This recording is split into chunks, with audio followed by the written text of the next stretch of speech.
మిక్కిలిగా ప్రేమించిన మా ప్రియ పరలోకపు తండ్రి, ఉన్నతమైన ఘనమైన శ్రేష్టమైన మహోన్నతమైన మీ నామానికి యేసుక్రీస్తు వారి ద్వారా కృతజ్ఞత స్తుతులు సమర్పించుకుంటున్నాం తండ్రి. దేవా, క్రీస్తు రాజ్య సువార్త ఆన్లైన్ తరగతి ద్వారా నా తండ్రి, ఈ రోజున మేమందరం పరోక్షంగా కూడుకొని మీ మహత్తు గల మాటలను ధ్యానించడానికి నా తండ్రి, నాకు ఇచ్చిన ఈ ఆయుష్కి, ఆరోగ్యానికి, ఈ ఊపిరికి రుణస్థులు మనం ఒప్పుకుంటున్నాం తండ్రి.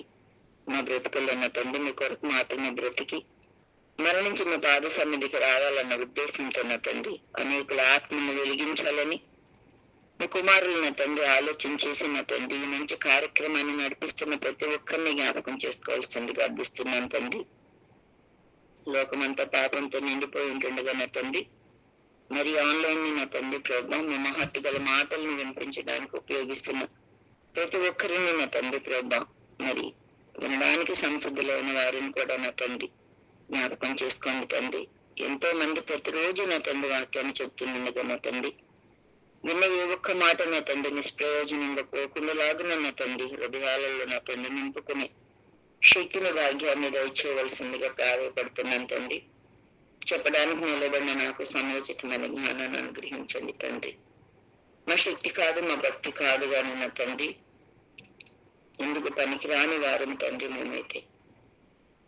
దేవా, మీ మాటలు వినిపించాలంటే నా తండ్రి, చెప్పాలంటే పరిశుద్ధాత్మ దేవుని సహాయం కావాలి కనుక నా తండ్రి, ఆయన ప్రేరణ వలన రాయబడిన ప్రతి మాటను నా తండ్రి ఆయన ఉంటేనే మేము వివరించగలం తండ్రి, ఆయన ఉంటేనే గ్రహించగలం నా తండ్రి, ఆయన మాలో ఉంటేనే మేము పాటించగలం నా తండ్రి, ఆయన మాలో అంతం వరకు ఉంటేనే మేము పరలోకం రాగలం కనుక నా తండ్రి, ఆత్మని నా తండ్రి సంపూర్ణంగా అందరికీ అనుగ్రహించవలసిందిగా అర్థిస్తూ కార్యక్రమం అంతా మీకు మహిమకరంగానే మాకు ఆశీర్వాదకరంగానే జరుగులాగిన సహాయం అనుగ్రహిస్తారని విశ్వసిస్తూ మా కొరకు రానయ్యన్న యేసుక్రీస్తు వారి పేర ఈ ప్రార్థన సమర్పించి వేడుకుంటున్నాను తండ్రి. ఆమేన్. అందరికీ వందనాలండి. ముందుగా ఈ అవకాశం ఇచ్చిన తండ్రి అయిన దేవాది దేవునికి హృదయపూర్వకమైన వందనాలండి. అలాగే క్రీస్తు రాజ్య సువార్త ఆన్లైన్ తరగతి ద్వారా నాకు ఈ అవకాశం ఇచ్చిన మీ అందరికీ, అధ్యక్షుల వారికి ప్రత్యేకమైన హృదయపూర్వక వందనాలు తెలియజేస్తున్నాను ప్రియులరా. టైటిల్లోనే మనకి ఇచ్చిన సబ్జెక్టు ఇచ్చిన టైటిల్ ఏంటంటే సర్వేంద్రియానం నయనం ప్రధానమా ప్రమాదమా. మరోసారి చెప్తున్నానండి, ఎవరైనా నోట్స్ రాసుకునే వాళ్ళు ఉంటే జాగ్రత్తగా రాసుకోవాల్సిందిగా మనవండి. సర్వేంద్రియానం నయనం ప్రధానమా ప్రమాదమా. సర్వేంద్రియానం నయనం అని అంటారు కదండి, అంటే ఇంద్రియాలు అనగా అవయవాలు. ఇంద్రియ అవయవాలలో నయనం అనగా నేత్రం అంటే కన్ను. మానవ దేహంలోని ఈ కన్ను అత్యంత ప్రధానమైనదిగా అందరూ చెప్పుకుంటారండి. కన్న తండ్రి అయిన దేవుడు 2000 సంవత్సరాల క్రితం చక్కగా మనకి రాయించడం జరిగింది. ఆయన నిర్మించారన్నట్టుగా కూడా మనకి లేఖనాలు చెప్తున్నాయండి. దీన్ని 2 విధాలుగా విభజించి మాట్లాడుతూ ఉంటారండి జ్ఞానంగా. కర్మేంద్రియాలు అనగా వాక్కు అంటే నాలుక, హస్తములు, పాదములు అంటే ఉదరాలు గురించి కర్మేంద్రియాలు అంటారు. జ్ఞానేంద్రియాలు అని అంటే కళ్ళు, చెవులు, ముక్కు, నాలుక, చర్మం, ఇలా సమస్త అవయవాలలో నేత్రం అత్యంత ప్రధానమైనదిగా వర్ణించడం జరిగింది ప్రియుల. కారణం, కన్ను లేకపోతే మానవ జీవితం అంధకారం అవుతుందండి. అడుగు తీసి అడుగు వెయ్యలేము, ఎదురుగా ఏముందో మనకు తెలియదు, ఎదుటి వాళ్ళని చూడలేము, మన దేహం మనం చూసుకోలేము, మనం కన్న మన పిల్లల్ని మనం చూసుకోలేము, మనకి జన్మనిచ్చిన మన తల్లిదండ్రులను చూడలేము, ఎవరిని కూడా చూడలేము కదండి. కాబట్టి మనిషికి ఏముండాలి అని అంటే కళ్ళు ఉండాలి. ఎంతో అబ్బురపరిచే విధంగా తండ్రి అయిన దేవుడు మన దేహాన్ని మనం ఒకసారి ఆలోచించుకుంటే ప్రియులరా ఎలా ఉందండి. తల ఉంది, తలపైన చాలా మందికి వెంట్రుకలు బారుగా ఉంటాయి. ఆ తల దగ్గరికి, ఆ నుదురు దగ్గరికి కిందకు వచ్చేసరికి కళ్ళు ఉన్నాయి. మనిషి 6 అడుగులు ఎత్తున్నప్పటికీ కూడాను ఈ అది చేయంత మహమే కదండి మనిషి దేహంలోని. దేవుడు ఎంత ఇంటెలిజెంట్ గా ఈ ఫేస్ని నిర్మిస్తున్నారంటే, నేటికి పుట్టే బిడ్డలను చూడండి, ప్రతి వారి రూపురేఖల్లో ఏదో కొంచెం తేడా కనిపిస్తుందండి. ఎవ్వరు కమల పిల్లలైనా కానీ యాస్టీజ్గా ఉంటారండి. కొంచెం తేడా కనిపిస్తుంది కదండి. చేతులు వేరుగా ఉంటాయి, ముఖం వేరుగా ఉంటుంది, ముక్కు వేరుగా ఉంటుంది, వాళ్ళ కళ్ళు కూడా వేరుగా ఉంటాయండి. అంటే 6 అడుగుల మనిషిని కూడా తండ్రి అయిన దేవుడు ముఖం ఎక్కడ పెట్టారు అంటే, ముఖం మీద కన్నులు ఎక్కడ పెట్టారంటే చూడండి, దీపము వెలిగించి దీపాన్ని స్తంభం మీద పెడతారు కానీ కొంచెం కింద మంచం కింద పెట్టరు అని చెప్తారు యేసుక్రీస్తు వారు. అంటే మనకి కన్నులను కూడా ఎక్కడ పెట్టాడు తండ్రేనంటే, మనకి మన దేహాన్ని చూసుకున్నప్పుడు మనకి చక్కగా అర్థమైపోద్దండి. ఏ వ్యక్తికైనా ప్రమాదం కలిగి కంటిని కనుక కోల్పోయాడు అనుకోండి, మరొక వ్యక్తి కన్నును తీసుకొచ్చి పెట్టాలే తప్ప అసలు ఏ శాస్త్రవేత్త కానీ, ఏ డాక్టర్ కానివ్వండి, ఎంత జ్ఞాని కానివ్వండి, ఎన్ని కోట్ల రూపాయలకి అధిపతులైన వాళ్ళు కానివ్వండి కూడా మరొక కన్నును తయారు చేయలేనంత గొప్ప కన్నులని తండ్రి అయిన దేవుడు మనిషి దేహంలోని అమర్చడం జరిగిందండి. ఈ దేహంలోని నిజంగా ప్రియులరా, ఎందుకు మరి దేవుడు ఇంత అమూల్యమైన కన్నులను మనకి ఇచ్చాడు అంటే, దేవుడు ప్రారంభ మనిషికి రూపురేఖలు దిద్దుతున్నప్పుడు తాను నిర్మించిన యావత్తు సృష్టిని వీక్షించడానికి మానవ దేహాన్ని ఉంచిన ఒక విశిష్టమైన అవయమేనండి కన్ను. ఇప్పుడు కన్నులు లేవనుకోండి ప్రియులరా, మనకి ఆకాశం కనిపిస్తుందా? మేఘాలు కనిపిస్తాయా? సూర్యుడు కనిపిస్తాడా? చంద్రుడు కనిపిస్తాడా? అసలు ఎన్ని రకాల పువ్వులను పెట్టాడండి దేవుడు. గోరింటాకు చూడండి ప్రియులరా, పచ్చగా ఉంటదండి ఆకు. అది పచ్చగా ఉంటది, కానీ దాన్ని నూరుకొని ఆడవాళ్ళు అరచేతుల్లో పెట్టుకున్నప్పుడు ఎర్రగా పండుతుందండి. మరి స్త్రీలైన వాళ్ళకి కళ్ళు లేకపోతే ఆ రంగులు మనం చూడగలమా చెప్పండి? ఆ తండ్రి చేసిన ఈ నిర్మాణంలోని ఏది కూడా మనం చూడలేమండి. ఈ మానవ దేహాన్ని తండ్రి అయిన దేవుడు చెప్పినప్పుడు నిర్మాణం చేశాను అని అంటాడండి. మీ అందరికీ తెలుసా, 11:2 మనిషిని నిర్మాణం చేశానని అంటాడు. కానీ దేహంలోని అనేకమైన అవయవాలు ఉన్నాయి మనకి కనిపిస్తున్న. కళ్ళు, ముక్కు, కాళ్ళు, చేతులు, నోరు, చెవులు, అలాగే చేతుల్లోని వేళ్ళు, ఇలాంటివన్నీ మనకి పైన కనిపించేవి కానివ్వండి, లోపల ఉన్న అంతర అవయవాలు కానివ్వండి, ఎన్నిటినో మనం చూసుకుంటున్నప్పుడు, ఆలోచించుకుంటున్నప్పుడు నిర్మాణం అని అంటే కొంతవరకు అనుకుంటారండి కొంతమంది. మనమైతే ఖచ్చితంగా అంగీకరిస్తాం ప్రియులరా. తండ్రి అయిన దేవుణ్ణి అంగీకరించాం గనక, ప్రభువైన యేసుక్రీస్తు వారి త్యాగాన్ని గుర్తించాం గనక, పరిశుద్ధాత్మ దేవుని మన హృదయాలలోనే ఆయన ఇచ్చాడు, మనం ధరించుకొని బ్రతుకుతున్నాం గనక, మనం ఖచ్చితంగా ఏ మాట అయినా బైబిల్లో చెప్పిన మాటని మనం హృదయపూర్వకంగా విని గ్రహించుకుంటాం, నమ్ముతాం. కానీ అనేకులు నమ్మరు కదండి. కానీ విచిత్రం ఏంటంటే ప్రియులరా, కీర్తనలు రాసిన గ్రంథం 94:9 ఒకసారి చూడండి. విచిత్రం ఏంటంటే కంటిని కూడా దేవుడు నిర్మాణంతో పోల్చి మాట్లాడుతున్నారు చూడండి. దేవుడు మనకి మన దేహంలోనే అమర్చిన విశిష్టమైన ఈ కన్నును గురించి ఏం చెప్తున్నారు అని అంటే, కీర్తనల గ్రంథం 94:9 చదవగలిగితే,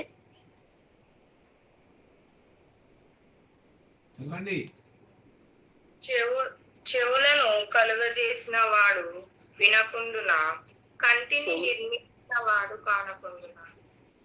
చూసారు కదండి. చెవులను మళ్ళీ చదువునన్నా, కీర్తన రాసిన గ్రంథం 94:9 చదువుతున్నారండి. చెవులను కలుగజేసిన వాడు వినకుండునా, వినకుండానా, కంటిని నిర్మించిన వాడు. ఇక్కడ ఏముందండి? కంటిని నిర్మాణం చేశాడండి. చూడండి, ఈ రోజున ఉంటున్నటువంటి ఆధునిక టెక్నాలజీతో కూడిన కెమెరా స్పష్టత రిజర్వేషన్ అంటారండి, కేవలము 51 మెగాపిక్సెల్ మాత్రమేనంటండి. కానీ మానవ నేత్రపు స్పష్టత నేటి టెక్నాలజీ పరిధిలో కూడా అన్నదండి ఎవ్వరు కూడా భవిష్యత్తులో అందుకోలేనంత ఎత్తుగా తండ్రి అయిన దేవుడు 576 మెగాపిక్సెల్ అంటండి. అంటే మానవ జ్ఞానము సమీపం కూడా సమీపించలేదండి భవిష్యత్తులో. ఇప్పుడే కాదండి, ఇప్పటి వరకు ఎవ్వరూ కూడా ఈ కంటిని చేయలేకపోయారు. మరొక ఇంతకు ముందు చెప్పుకున్నాం కదండి, కంటిని ఒకవేళ ప్రమాదవశాత్తు పోగొట్టుకుంటే మరొక మనిషి కంటిని తీసుకొచ్చి పెట్టాలి. ఒక కంటినే కాదండి, ఏ అవయమైనా సరే. ఇప్పుడు పెడుతున్నారు కదండి, చాలా మందికి గుండెను కూడా మార్పిడి చేస్తున్నారు. పందిగుండుని తీసుకొచ్చి పెట్టి అమెరికాలోని ఒక అతన్ని 9 రోజులు 8 రోజులు బ్రతికించారంటండి. తర్వాత అతను చనిపోయాడు. ఎందుకు అని అంటే దేవుడు నిర్మించిన ఈ మెగా నిర్మాణంలోని ఏ అవయమైనా మనిషిది పోతే మరొక మనిషిని ఆశ్రయించినప్పుడు ఆ మనిషికి మరి అవయవం సరిపోయిందా లేదా, వాళ్ళ బ్లడ్ టెస్ట్లు ఏంటి అనేవి అన్ని చూసి వాళ్ళకి పెడితేనే సరికానండి. వేరే జంతువులు అవయవాలు మనిషికి పనికి రావు. ఎందుకంటే పిల్లల ఇది తండ్రి అయిన దేవుడు చేసిన మెగా నిర్మాణం అండి. నిర్మాణం ఏంటండి, ఎంత చిన్న కనుగుడ్డు కదండి, చిన్న కదండి కనుగుడ్డు. మన చేతులు పెద్దగా ఉన్నాయి, కాళ్ళు పెద్దగా ఉన్నాయి, మన ఆకారం పెద్దగా ఉంది. మనకు లోపల కనిపించిన కిడ్నీలు కానివ్వండి, గుండెలు కానివ్వండి, ఇప్పుడు చాలా మంది యూట్యూబ్లలో అన్ని అవయవాల గురించి పెడుతున్నప్పుడు చూస్తే అన్ని కొంచెం చాలా పెద్దగా ఉన్నాయండి. కానీ ఇంత చిన్న కనుగుడ్డుని నిర్మాణం అని అంటున్నాడు ఏంటి చూడండి. పెద్ద పెద్ద భవనాలు, కట్టడాలు, బిల్డింగులు, ఆనకట్టలు, డ్యాములు ఇలాంటి వాటిని నిర్మాణం అంటారండి. ఇప్పుడు చిన్న ఎగ్జాంపుల్ మీ అందరికీ తెలుసండి, దుబాయ్ లోని కట్టించింది 260 అంతస్తుల బిల్డింగ్ అని చెప్తారు డాడీ గారు. సముద్రంలోనేమో కట్టించాడంటండి అతను. దాన్ని ఏమంటారంటే నిర్మాణం అని చెప్పుకుంటే బాగుంటదండి. కానీ మరి కన్నుని ఏంటండి, కన్నుని ఏంటి నిర్మాణంతో పోల్చడం ఏంటి తండ్రి? అది ఎంత సంక్లిష్టమైందో ఒకసారి మనం ఆలోచించుకుంటే, ఏ దేశ శాస్త్రవేత్త గాని ఏ జ్ఞాని గాని ఎంతవరకు మానవ దేహంలో చిన్న అవయవమైన కంటిని మాత్రం నిర్మించలేకపోతున్నాడు అంటే మీరు ఆలోచించండి. వాస్తవం అంటారా కాదంటారా? ఇది ఖచ్చితమైన వాస్తవం అండి. నా మాట వినిపిస్తుందండి? ప్రతి ఒక్కరూ తమ ఇంటిని తమకు నచ్చినట్టుగా కట్టుకుంటారండి. థ్యాంక్ యూ అండి. అలాగే దేవుడు కూడా తన ఇల్లేని మన మానవ దేహాన్ని తనకు నచ్చినట్టుగా కట్టుకున్నారని చెప్పడానికి ఏం సందేహం లేదు ప్రియులారా. ఇప్పుడు మన దేహము దేవునికి ఆలయం అని చెప్తారండి. అని అంటే ఇల్లుగా మనం భావించవచ్చా? ఇల్లు అని కూడా చెప్పడం జరిగింది కదండి తండ్రి అయిన దేవుడు. మీ అందరికీ ఎంతమందికి తెలుసు? ఎవరైనా నాకు ఆన్సర్ చేయండి. మానవ దేహమే దేవుడు కట్టుకున్న ఇల్లు, మనమే ఆయన ఇల్లు అని అంటాడు కదండి. ఎబ్రిల్ రాసిన పత్రిక 3వ అధ్యాయం 5-6 వచనాలలో మనమే, మన దేహమే ఆయన నిర్మించుకున్న ఇల్లు. మరి ఆయన ఉండడానికి కట్టుకున్న ఈ దేహము ఆయనకి నచ్చినట్టుగా కట్టడం జరిగిందండి. దీని గురించి ఏం చెప్తున్నాడు పౌలు గారు అని అంటే 1 కొరింథీయులకు రాసిన పత్రిక 12వ అధ్యాయము 18వ వచనం చదవగలిగితే ప్రియులరా, 1 కొరింథీయులకు రాసిన పత్రిక 12వ అధ్యాయము 18వ వచనాన్ని మనం చూడగలిగితే చదవంటారా? 1 కొరింథీయులకు రాసిన పత్రిక 12వ అధ్యాయము 18వ వచనాన్ని మనం చదవగలిగితే,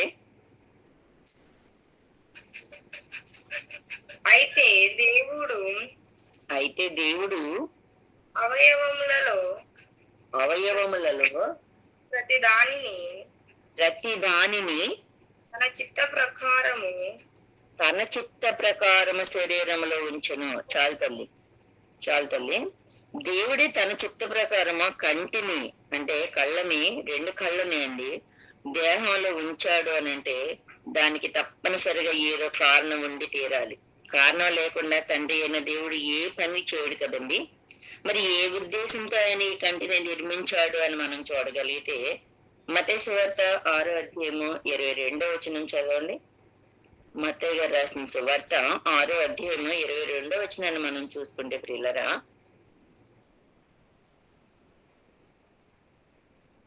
దేహమునకు దీపము కన్నే. చూసాడండి, ఈ దేహాన్ని వెలిగించేది దీపంగా దేవుడు ఈ నేత్రాన్ని శరీరంలో ఉంచాడంటండి. దేహానికి ముందు చెప్పుకున్నాం కదండి, 6 అడుగుల ఎత్తుగలిగిన వ్యక్తికి కూడా కళ్ళు ఎలా ఉన్నాయనంటే, ఇలా మనం కళ్ళ ముందు చూస్తున్నప్పుడు ఎదురుగా మనం చూస్తున్నప్పుడు ప్రతిదీ మన కంటికి కనిపించేలాగా తండ్రి అయిన దేవుడు పెట్టడం జరిగిందండి. ఎక్కడో అరిచేతుల్లోని పెట్టలేదు, మోకాళ్ళలోని పెట్టలేదు, ఉదరం దగ్గర పెట్టలేదు, ఛాతి దగ్గర పెట్టలేదు, ఈ షోల్డర్స్ లో పెట్టలేదు, ఎక్కడ పెట్టలేదండి. ఈ ముఖంలోనే ఎంత చక్కగా అమర్చారు. ఎందుకు అని అంటే ఆ ఇంటిలోని చీకటిని పారద్రోలి వెలుగుని నింపి దివ్విగా దేవుడి కంటిని శరీరంలో అమర్చాడండి. అది కూడా ముఖంలోని ఎంత చక్కగా. ఇల్లు ఎంత ఖర్చు పెట్టి మనము పెద్ద పెద్ద బిల్డింగులు కడుతున్నారు కదండి ఇప్పుడు. ఒకప్పుడు ఏంటో పూరిళ్ళు, గుడిసెలు, రేకులిల్లు, బంగాళ పెంకులతోటి ఇల్లు ఇలాంటివి ఉండేయండి. ఇప్పుడు చూడండి ప్రతి చోట్ల అండి అసలు ఎంత పేదరికంలో ఉన్న వాళ్ళు కట్టుకుంటున్న ఇల్లు అయినా కానీ ఎంతో అందంగా కట్టుకుంటున్నారండి. మరి అంత అందమైన ఇల్లు కట్టుకున్నప్పుడు అంత హంగులతోటి నిర్మించుకున్న ఆ భవనంలో కానివ్వండి, లేకపోతే రేకులలో కానివ్వండి, ఇంకా గుడిసెలలో కానివ్వండి, ఎంత పెద్దవైనా చిన్నవైనా కానీ ఆ ఇంట్లోనే కరెంటు లేకపోతే ఎలా ఉంటుంది చెప్పండి. ఇప్పుడు బ్రదరు ఆన్లైన్ లోనే మనకు కనిపిస్తా ఉంటారు, పైన సెల్ఫ్లు కనిపిస్తా ఉంటాయి, ఫ్యాన్ తిరుగుతూ ఉంటది, తమ్ముడు గారు కూర్చొని ఉన్నారు. మరి ఆ ఇల్లు నిజంగా అమర్చుకొని చక్కగా బుక్స్ అవన్నీ పెట్టుకుంటూ ఉంటారు కదా, నీట్ గా ఎంతో అందంగా కనిపిస్తుందండి. మనకి ఎలా కనిపిస్తుంది? ఆయన వీడియో ఆన్ చేసుకొని ఉన్నారు తమ్ముడు గారు. ఎలా కనిపిస్తుంది అని అంటే కాంతి, లైట్ ఉంటేనే కదండి కనిపిస్తుంది. ఈ లైట్ అనేది మరి మోస్ట్ ఇంపార్టెంట్ అంటే ఇంపార్టెంట్ అనండి. అలాగే దేవుడు కూడా దేహానికి దీపము, అంటే ఈ దేహం అంతటిని వెలిగించేది నడిపించేదిగా తండ్రి అయిన దేవుడు మనకి అమర్చడం జరిగిందండి. మరి ఇంత అత్యంత ప్రధానమైన అవయమైన ఈ నేత్రము ప్రమాదమైనదిగా ఎందుకు చెప్పాల్సి వస్తుంది? మనం టైటిల్ ఏంటండి? సర్వేంద్రియానం నయనం ప్రధానమా ప్రమాదమా అని అన్నది కదండి టైటిల్. మరి ఇప్పటి వరకు ఈ కన్నుల గురించి మనం ఇంత చక్కగా మాట్లాడుకున్నాం. తండ్రి అయిన దేవుడు తన చిత్త ప్రకారంగా ఈ కంటిని అమర్చాడని చెప్పుకున్నాం, మెగా నిర్మాణం కింద చెప్పుకున్నాం. మరి దేవుడే దేహానికి మరి దీపంగా కన్నునిచ్చినప్పుడు మరి ప్రధానమైన ఈ అవయవం కాస్త ప్రమాదమైనదిగా మారిపోయిందా? ఎలా? అసలు ఏం జరిగింది అని మనం ఆలోచించగలిగితే ప్రియులరా, ప్రధాన పాత్ర పోషించవలసిన కన్నును గురించి ఈ ప్రపంచానికి తెలియనివి, మానవ మేధస్సుకి అందనిది, ఎవ్వరికి కూడా అంత చిక్కనిది, పసి కట్టలేనిది ఒక పచ్చి నిజాన్ని యేసుక్రీస్తు వారు బయటపెట్టారండి. స్వయంగా ముల్లోకాల చక్రవర్తి అయిన యేసుక్రీస్తు వారు ఈ లోకానికి వచ్చినప్పుడు చెప్పిన మాటను మనం చూస్తే ప్రియులరా, మత్తయి సువార్త 5వ అధ్యాయం 29వ వచనం చదవండి. మత్తయి గారు రాసిన సువార్త 5వ అధ్యాయం 29వ వచనాన్ని మనం చదవగలిగితే, నీ కుడి కన్ను నిన్ను అభ్యంతరపరచిన ఎడల నిన్ను అభ్యంతరపరిచిన ఎడల దాని పెరికి నీ యొద్దకు పారవేయుము. నీ యొద్ద నుంచి పారవేయము. ఇదేంటండి ఇంత అమూల్యమైనగా తన ఇల్లు, మనమే ఆయన ఇల్లు అని చెప్పుకున్నాము. మన దేహాన్ని వెలిగించడానికి కన్నులని సిద్ధపరిచిన తండ్రి అయిన దేవుడు నీ కన్ను నిన్ను, యేసుక్రీస్తు వారు ఏం చెప్తున్నారు? నీ కన్ను నిన్ను అభ్యంతరపరిచిన ఎడలా. అభ్యంతరం అంటే ఏంటండి? అభ్యంతరం అంటే ప్రియులరా ఆటంకము, నిరోధము, ఆపు అనే అర్థాలు వస్తాయండి. మరి నేత్రం నిన్ను అనగా దేవుని కుమారుడైన ఆత్మను అభ్యంతరపరుస్తుందా? చూడండి, ఆత్మలకు తండ్రి అయిన దేవుడు కదండి. ఈ ఆత్మనిచ్చింది తండ్రి అయిన దేవుడు అయినప్పుడు, ఈ దేహాన్ని కట్టింది ఆయన అయినప్పుడు, మరి ఈ కన్ను ఇంత చిన్న అవయవంగా మనకి కనిపిస్తుంది, కానీ అది మెగా నిర్మాణంతో నిర్మింపబడిన అయినప్పటికీ ఈ కన్ను అంట మనిషిని ఏం చేస్తుందంట? అభ్యంతర పరుస్తుందని ముల్లోకాల చక్రవర్తి అని యేసుక్రీస్తు వారు చెప్తున్నారండి. ఆయన చెప్పారంటే అది అక్షర సత్యం అనేది మనం గ్రహించుకోవాలి ప్రియులారా. మరి ఏ విధంగా ఇది మనల్ని ఆపు చేస్తుంది, ఏ విధంగా ఇది మనల్ని నిరోధిస్తుంది, ఏ విధంగా ఇది మనల్ని ఆటంకపరుస్తుంది అన్న విషయాన్ని మనం చూడగలిగితే, మొదటి యోహాను పత్రిక 2వ అధ్యాయం 16వ వచనం చదవండి. యోహాన్ గారు రాసిన మొదటి పత్రిక 2వ అధ్యాయము 16వ వచనం చూడగలిగితే ప్రియులరా,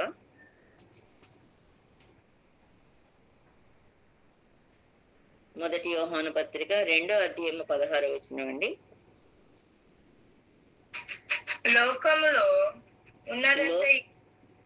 లోకములో ఉన్నదంతయు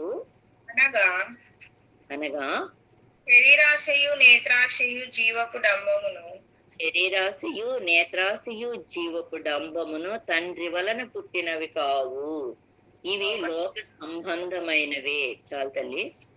చూడండి, లోకములో ఉన్నదంతయు అనగా శరీరాశయు నేత్రాశయు జీవపు డంబము తండ్రి వలన పుట్టినవి కావు అనేసి అంటున్నారండి యోహాన్ గారు.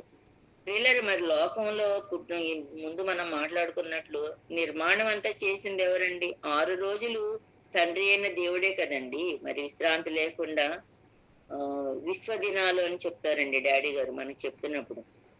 ఈ లోకాన్ని సృష్టించింది 6 రోజులు. శాస్త్రవేత్తలు అనుకుంటున్న 24 గంటలు 6 రోజులు కాదు, విశ్వదినాలు అని అంటే కోటాను కోట్ల సంవత్సరాలు పట్టింది ఈ పదార్థాన్ని అంతా నానబెట్టి చేయడము. మరి తండ్రి అయిన దేవుడే మరి మనకి ఆది కాండంలోని ఆయన స్వహస్తాలతోటి యేసుక్రీస్తు వారి ప్రధాన శిల్పిగా ఉండి తండ్రి కుమార పరిశుద్ధాత్మల పర్యవేక్షణలోని మరి ఈ విశ్వంతా కలిగించింది దేవుడు అని చెబుతున్నప్పుడు మరి లోకంలో ఉన్నదంతా నేత్రాస, శరీరాస, జీవపడంబం అని అంటున్నారేంటి యోహాన్ గారు? ఆలోచించండి. అంటే ఈ నేత్రాస, జీవపడంబము, దురాశలు ఎవరి వలన పుట్టినవి కావు అని అంట మనం అర్థం చేసుకుంటే. ఇందాక ఒక పాప ప్రార్థన చేసినప్పుడు దినములు చెడ్డవి అని ప్రార్థన చేసిందండి. తల్లి, దినములు చెడ్డవి కాదు నాన్న, మన బ్రతుకులు చెడ్డవి, మన కళ్ళు చెడ్డవి, మన ఉద్దేశాలు చెడ్డవి, మన బ్రతుకులు పాడైపోతున్నాయి కనుక పౌలు గారి ద్వారా దినములు చెడ్డవి కనుక మీరు మారండి, మార్పు చెందండి అని చెప్పడం జరిగిందండి. అలాగే ప్రియులరా, తండ్రి అయిన దేవుడు ఈ భూమి మీద సృష్టించిన ఏ వస్తువైనా గాని, ఆయన నిర్మించిన ఏ మానవ దేహంలో ఏ అవయవం కానివ్వండి చెడ్డది కాదండి. ఆయన మంచిగా చేశారు, మంచిగా పుట్టించారు, యథార్థంగా పుట్టిస్తున్నారు కదండి మనుషులని. కానీ మనుషులే వివిధమైన తంత్రాలను కల్పించుకొని ఏం చేస్తున్నారంటే తండ్రి అయిన దేవునికి దూరం అవుతున్నారండి. తంత్రగుట్టువాడు ఉన్నాడా అనంటే ఉన్నాడన్న సంగతి మీ అందరికీ తెలుసండి. మరి ఇవన్నీ దురాశలు, ఇవన్నీ ఈ నేత్రాశ, జీవపు డంబము, ఇదంతా ఎవరి వలన కలగలేదంట, ఇది తండ్రి అయిన దేవుని వలన కలగలేదని చెప్తున్నాడండి. మరి ఎవరి వలన కలిగిందనంటే మళ్ళీ యోహాన్ గారే చెప్తున్నారు చూడండి. అదే మొదటి యోహాన్ పత్రిక 5వ అధ్యాయం 18వ వచనం చదవగలిగితే ప్రియులారా, మొదటి యోహాను పత్రిక 5వ అధ్యాయము 18వ వచనం అండి. దేవుని మూలముగా పుట్టి ఉన్న వాడెవడును దేవుని సంబంధులమనియు లోకమంతయు దుష్టిని అందున్నదనియు ఎరుగుదుము. చాలా తల్లి ఏమంటాడంటే, మనం అందరం ఇప్పుడున్నామండి, 4 గంటలకి 4:30కి లేచారు మీరంతా, ప్రతిరోజు వింటున్నారు అనేది నాకు కూడా తెలుసండి. మరి ప్రతిరోజు వింటున్నారు, ప్రతిరోజు మాట్లాడే వాళ్ళు మాట్లాడుతున్నారు, పాడుతున్న వాళ్ళు పాడుతున్నారు. మనం అందరమే క్రైస్తవంలోనికి వచ్చాము, క్రీస్తులోనికి వచ్చాము, క్రీస్తుని ధరించి బ్రతుకుతున్నాం. కానీ లోకమంతా ఎలా ఉందంటే ప్రియులరా, దుష్టుని అందున్నది అని చెప్తున్నాడండి. అంటే దేవుడు ఎంతో ప్రేమించి తయారు చేసుకున్న ఈ లోకమంతా ఎవరి స్వాధీనంలోనికి వెళ్ళిపోయింది, ఎవరి ఆధీనంలోనికి వెళ్ళిపోయింది అని అంటే దుష్టుని ఆధీనంలోనికి వెళ్ళిపోయిందంటే. యేసుక్రీస్తు వారు భూమి మీదకి వచ్చినప్పుడు ఏం చెప్తున్నాడు సాతానుడు అని అంటే, ఆయన దగ్గరకు వచ్చి ముల్లోకాల చక్రవర్తి అయిన ప్రభు దగ్గరకు వచ్చి ఏం చెప్తున్నాడో మనం చూడగలిగితే ప్రియులరా, లోక సువార్త 4వ అధ్యాయం 26వ వచనం అండి. లోక గారు రాసిన సువార్త 4వ అధ్యాయం 6వ వచనాన్ని చూడగలిగితే,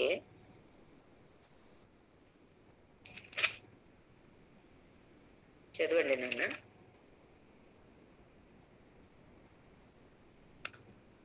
లోకా గారు రాసిన సువార్త 4వ అధ్యాయం 6వ వచనం అండి.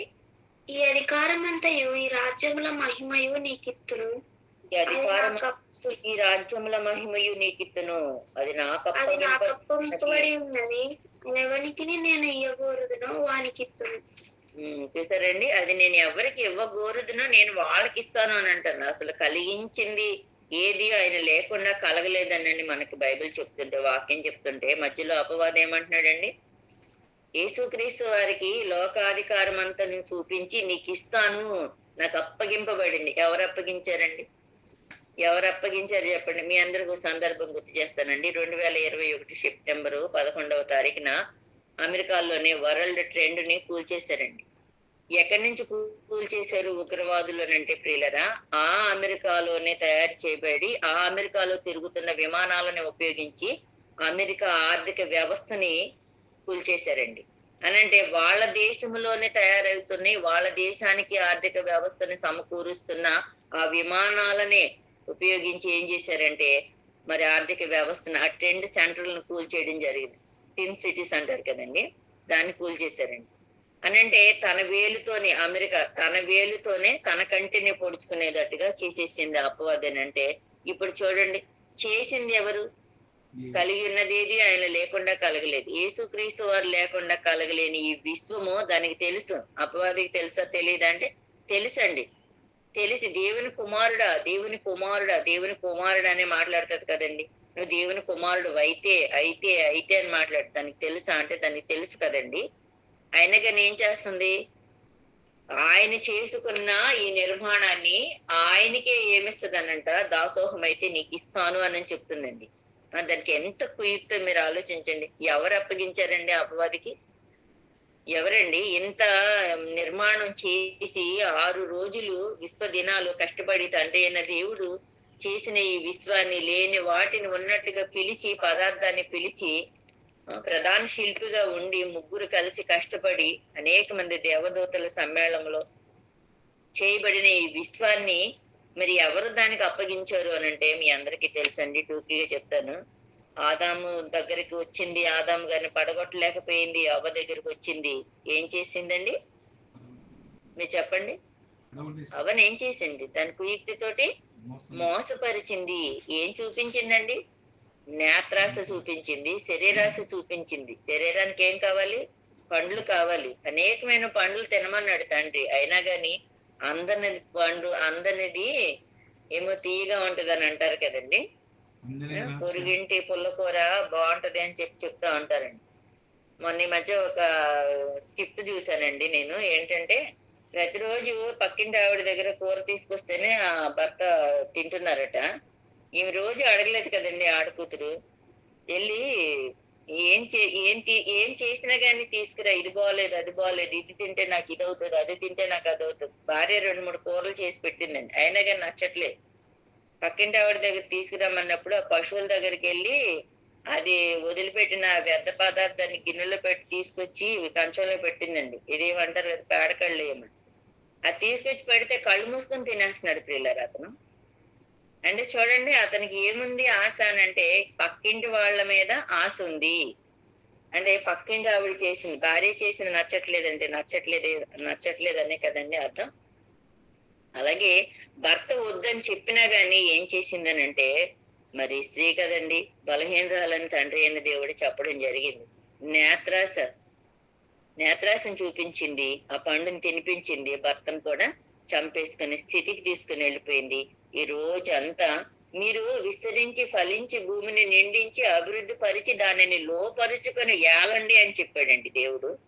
ఒక రాణిగా, ఒక రాజుగా తండ్రి అయిన దేవుడు వాళ్ళని నియమిస్తే ఈ నేత్రాశకు లోబడిపోయిన ఆవిడ ఏం చేసిందనంటే ఆ ఉన్నతమైన ఆ పళ్ళు కోసుకొని తిని, ఎప్పుడు ఆకలేస్తే అప్పుడు తెంపుకొని తిని కడుపు నింపుకొని సుఖంగా భార్యాభర్తలు ఒకరి కౌగిట్లో ఒకళ్ళుండి కాపురం చేసుకుని బిడ్డలను పుట్టించి విశ్వాన్ని నిండించి తండ్రి దేవుని కలలు పండించవలసిన ఆవిడి ఈ కంటికి ప్రాధాన్యతను ఇవ్వబట్టి ప్రియులరా ఏమైపోయిందనంటే అపవాదికి అప్పగించుకున్నారు, దాసులుగా మారిపోయారు. నేటికి కూడా మనం ఎలా కష్టపడి బ్రతుకుతున్నాము అని అంటే చెమటోడ్చి బ్రతుకుతున్నామండి. ఎందుకు వచ్చింది అవస్థ మానవాళికి, మానవ జాతికేనంటే చేసుకున్న ఫలితం అండి. మనిషి చేసుకున్న తప్పు. ఆ తప్పుని వల్ల ఏమొచ్చింది అని అంటే ప్రియులరా నష్టం వచ్చిందనంటే తండ్రి అయిన దేవునికి నష్టం వచ్చింది, మనుషులందరికీ కూడా కష్టం వచ్చింది కదండి. దేనివల్ల అంటే నేత్రాశ. సర్వేంద్రియాలలో అత్యంత ప్రధానమైనదిగా దేవుడు దానిని తయారు చేస్తే అత్యంత ప్రమాదకరమైనదిగా అపవాది త్రిప్పేశాడని చెప్పక తప్పదండి. ప్రపంచంలోనండి నేడున్న ఈ పిల్లలందరి మధ్యన మనం చూస్తుంటే ఈ సర్వేలో ఏం తేలుతున్నాయనంటేనండి, నిమిషానికి 10,000 మంది 15,000 మంది వెబ్సైట్లని ఆన్ చేస్తుంటే లైంగిక పరమైన అశ్లీలత చిత్రాలను చూస్తున్నారని చెప్పి సర్వేలో తేలిందంటే చాలా మంది ఏమనుకుంటారంటే నా కన్నులు బాగానే ఉన్నాయి, నేను బాగానే ఉన్నాను, నేను సినిమా చూస్తాను, అయినప్పటికీ కూడా చెడుని నేను విడిచిపెట్టగలను, మంచిని నేను తీసుకోగలనని చెప్పుకుంటా ఉంటామండి. కానీ నియంత్రణ అనేది జరుగుతుందనంటే చాలా మంది దేహాలలో కానివ్వండి, కళ్ళల్లో కానివ్వండి నియంత్రించుకోలేమండి. పాపం అనేది చేస్తే వస్తుందా చూస్తే వస్తుందా చెప్పండి ప్రియులరా? పాపం అనేది చేస్తే వస్తుందా చూస్తే వస్తుందా? మేడం చూస్తే వస్తుంది. పాపం అనేది నాన్న చేస్తే వస్తది. పాపం పాపం అనేది చేస్తే వస్తుంది. మీరు చెప్పింది కూడా కరెక్టే, మీ దగ్గరికి నేను వస్తున్నాను. అయితే పాపం మీరు ఏదన్నా పక్క వాళ్ళ ఇంటికి వెళ్ళినప్పుడు వాళ్ళ ఇంట్లో ఒక మంచి సెల్ ఫోన్ కనిపించింది అనుకోండి, మీకు తీసుకురావాలనిపించింది అనుకోండి, పట్టుకుని వచ్చేసారు అనుకోండి, అది తప్పు, అది దొంగతనం, అది పాపమే. పక్క వాళ్ళ భార్య అందంగా ఉందనుకోండి, ఆవిడని మీరు ఆశించారు అనుకోండి, ఆవిడతో మీ శరీరాన్ని కలుపుకున్నారు అనుకోండి, అది పాపమే.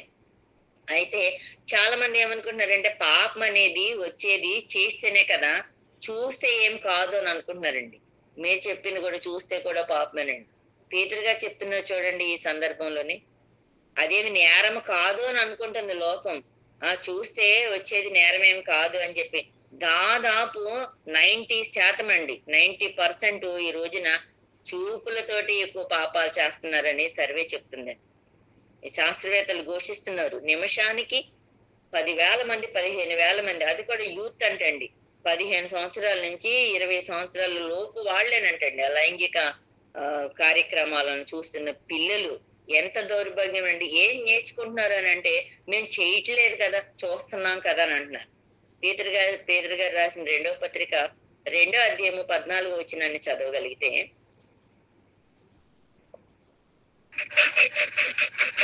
వ్యభిచారిని చూచి ఆశించుచు పాపము మానలేని కన్నులు గలవారును, భక్తులను స్మరకొల్పుచు లోభత్వమందు సాధకము చేయబడిన హృదయము గలవారును శాపగ్రస్తులనై ఉండి. చాలు నాన్న, చాలు, ఒక మాట చాలు నాన్న మనకి. అంటే వ్యభిచారిని చూసి, ఇక్కడ చూసారండి ఇందాక బాబు చెప్పినట్లుగా ఏమంటున్నారు పేతురు గారు అని అంటే, వ్యభిచారినంట చూసి ఆశించుచు పాపము మానలేని కన్నులు గలవారు అని అంటున్నాడండి. అంటే ఒక ఈవిడ వ్యభిచారి అనేసనని నీకు తెలిసినప్పుడు, నిజంగా అండి యేసుక్రీస్తు వారు ఏం చేశారు అని అంటే, వ్యభిచారమందు పట్టబడిన స్త్రీని తీసుకొచ్చినప్పుడు ఆయన కన్నులతో పైకెత్తి చూడలేదండి. ఎందుకు? ఆయన బలహీనుడు కాదు, ఆయన ఆశిస్తాడన్న విషయం కాదండి. ఆ స్త్రీ వస్త్రహీనంతో ఉందా, వస్త్రంతో ఉందా, ఎలా ఉందో ఆ మహాతల్లి, ఈ గర్భ దరిద్రులు చేస్తుండగా చూసి పట్టుకొచ్చామనేసి అంటున్నారు. నన్ను శోధించడానికి తీసుకుని వచ్చారు వీళ్ళని. ఆయన నేల మీద వంగి ఏమో రాసుకుంటూ కూర్చున్నారండి. అంటే చూడలేదా ప్రభు? చూడలేదండి. నిజంగా వస్త్రహీనంగా ఆ స్త్రీని తీసుకుని వస్తే ఏం చూస్తారండి? మహనీయుడు ఏం చూడగలడు చెప్పండి? పసికందుగా ఉన్నప్పుడు తల్లి గర్భంలో వేస్తున్నప్పుడు ఆయన హస్తాలే కదండి నిర్మాణం చేస్తున్నవి. తెచ్చిదిచ్చింది ఎవరండి? ప్రధాన శిల్పిగా ఉండి ప్రతి దానిని దేహ నిర్మాణాన్ని చేస్తున్నది ప్రభువే కదండి. మళ్ళీ తీసుకొచ్చి నగ్నంగా తీసుకొచ్చి ఆయన ముందు చూపిస్తే ఎలా చూస్తారండి చెప్పండి? చూడకూడదు, ఎవరిని కూడా చూడకూడదు. అదే చెప్తున్నారండి పేతురు గారు. వ్యభిచారిని చూసావంటే నాయన నువ్వు ఆశిస్తావు.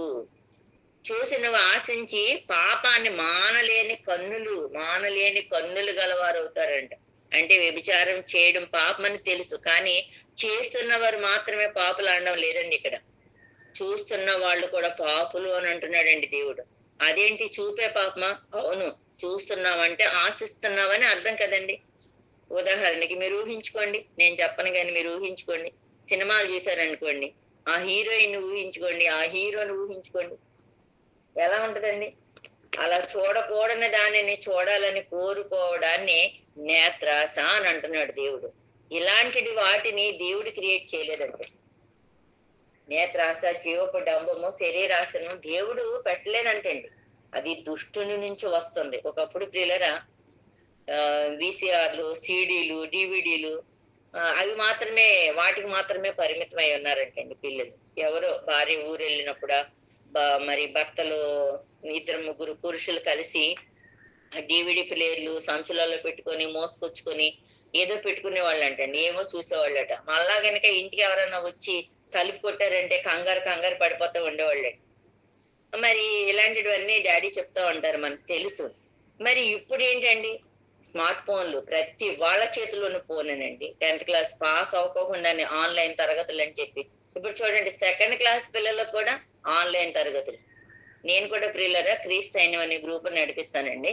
అందులో 7:30 నుంచి 9 వరకు అండి ఆ ప్రోగ్రాము. 7:30 నుంచి 8 వరకు పాటలు పాడతారండి నేర్చుకున్న వాళ్ళు.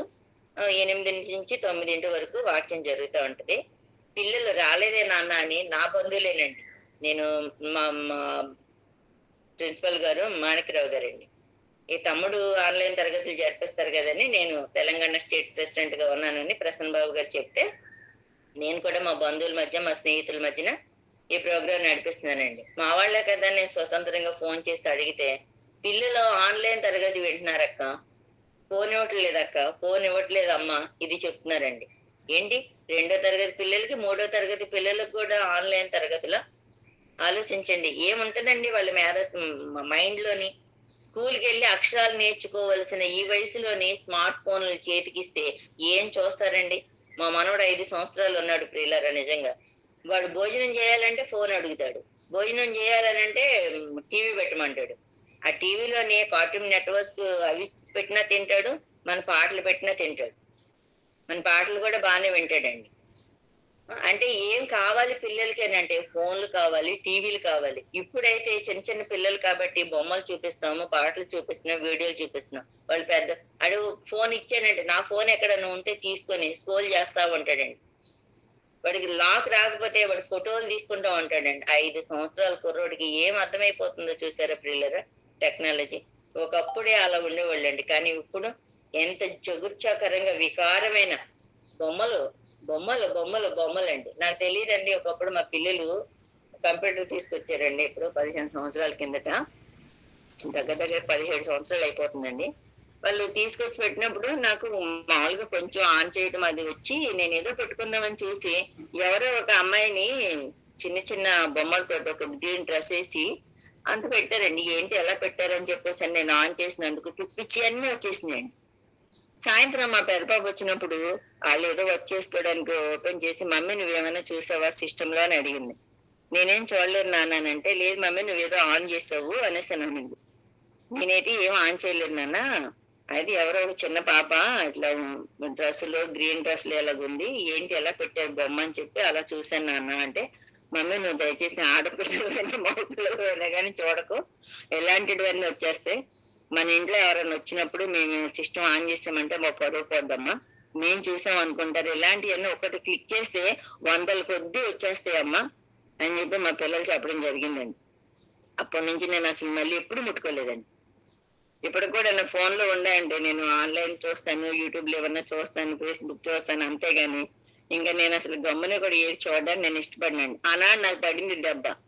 ఆడపిల్లే కదా, తనేంటి తన వస్త్రం ఎలా ఉందని నేను చూసినందుకు ఆ పిచ్చి పిచ్చి అన్ని వచ్చేసినందుకు మా పిల్లలు బాధపడ్డారు. మా పిల్లలు చెప్పడం జరిగింది, నేను గ్రహించుకున్నానండి. అంటే ప్రియులారా ఆలోచించండి, ఎంత చూస్తారండి. కొంచెం ఏదైనా చూసి బయటకు వచ్చేద్దాము, కాసేపు బైబిల్ చదువుకుందాము, లేకపోతే ఏదైనా లెసన్ నేర్చుకుందాము, కొత్త లెసన్ ఏదైనా రాసుకుందాము అని చెప్పి అనుకుంటాం అనుకోండి, ఆ టీవీలో మొహం పెట్టామనుకో బయటికి రాలేమండి. నేను గొప్ప చెప్పట్లేదండి, నేను మారు మనసు పొందినప్పుడు టీవీ అమ్మేసి ఆ టీవీ అమ్మేసిన డబ్బుల్ని ఆర్బీ యూనివర్సిటీలో ఒక పాప చదువుకోవడానికి వెళ్తుంటే ఆ పాపకి ఇచ్చేసానండి. ఆనాటి నుంచి ఈనాటి వరకు మా ఇంట్లో టీవీ లేదండి. కొన్ని ఎవరింటికన్నా వెళ్తే చూస్తానో చూడండి అంటే ఏదైనా ముఖ్యమైనది చూస్తానండి. చూడటం తప్పు అని నేను అంటలేదు ప్రియులరా, నేను పెట్టుకోలేదండి, నా మనసుకు నచ్చలేదు, నేను పెట్టుకోలేదు. ఎందుకు చెప్తున్నానండి ప్రియులకి, ఇప్పుడున్న ఫోన్ లో కూడా కొంచెం మనం ఏదైనా చూడడానికి ఇష్టపడ్డాం అనుకోండి, గంటలు గంటలు అవే చూస్తాం కానీ మనము కళ్ళు తిప్పుకోలేం. అందుకని ప్రసంగి గారు చెప్పిన మాట మొదటి అధ్యాయం 8వ వచనంలో చూచుట చేత కన్ను తృప్తి పొందకున్నది అని అంటాడు. అంటే ఎంత చూసినా కానీ తృప్తి రాదా అని అంటే తృప్తి రాదండి, బయటికి రాలేరు. ఈ రోజున చూడండి, ఒక ఫ్యామిలీ ఇంట్లో ఉందనుకోండి, ప్రతి ఒక్కరి చేతిలోనూ ఫోనే. వాళ్ళు నవ్వుతా మాట్లాడుకునే సందర్భం ఉండదు, వాళ్ళు ప్రేమగా మాట్లాడుకునే సందర్భాలు కనిపించట్లేదు. ప్రసన్న బాబు గారు చెప్తా ఉంటారు కదండి, ప్రతి వాడి చేతిలో ఫోన్. ఒకడు మెట్ల మీదకి వెళ్ళి కూర్చొని చూస్తాడు, ఒకడు బెడ్ మీద పడుకొని రగ్గు కప్పుకొని చూస్తాడు, ఏసీ రూమ్ లో పడుకొని. పిల్లలు ఏమో పక్కన పక్కన కూర్చొని చూస్తా ఉంటారు. పెద్దవాళ్ళు అయితే భార్య ఏమో భర్త తెలియకుండా చూస్తుంది, భర్త ఏమో భార్య తెలియకుండా చూస్తుంది. ఏంటంటే ఇలాగైపోయింది సమాజం అంటే ఈ స్మార్ట్ ఫోన్లు ప్రియులారా. ఈ ఫోన్ల వల్ల ఎంత చూసినా గాని చూడండి, మరి అంత చూస్తా ఉన్నావే నువ్వు టీవీని, మరి కాసేపు ఒక్కసారి బైబిల్ తీసి చదువుదామని కూర్చుంటే 2-3 వచనాలు చదివేసరికి నిద్ర వచ్చేస్తా ఉంటుందండి, కళ్ళు మూసుకుపోతా ఉంటాయి. చాలా మంది చదవలేరు. నేను గ్రూప్ లో అడుగుతా ఉంటాను, ఎవరన్నా ఈ రోజున బైబిల్ చదివారా, అని అంటే, ఇది కుదరలేదక్క, అది కుదరలేదమ్మా అని అంటుంటే, ఈ మధ్య నేను ప్లాన్ చేస్తానండి. మధ్యాహ్నం 2 గంటలకి తినేసి పడుకుంటూ ఉంటారు మా మరదళ్ళు, మా చెల్లెళ్ళు, మా పిల్లలు, మా ఫ్రెండ్స్. నలుగురు ఇచ్చిన, 5 ఇచ్చినా కానీ మధ్యాహ్నం 2 గంటల నుంచి 3 గంటల వరకు ఆది కాండం నుంచి ప్రకటన గ్రంథం వరకు చదివి వినిపించాలని ప్లాన్ చేసి పిల్లలతో మాట్లాడానండి.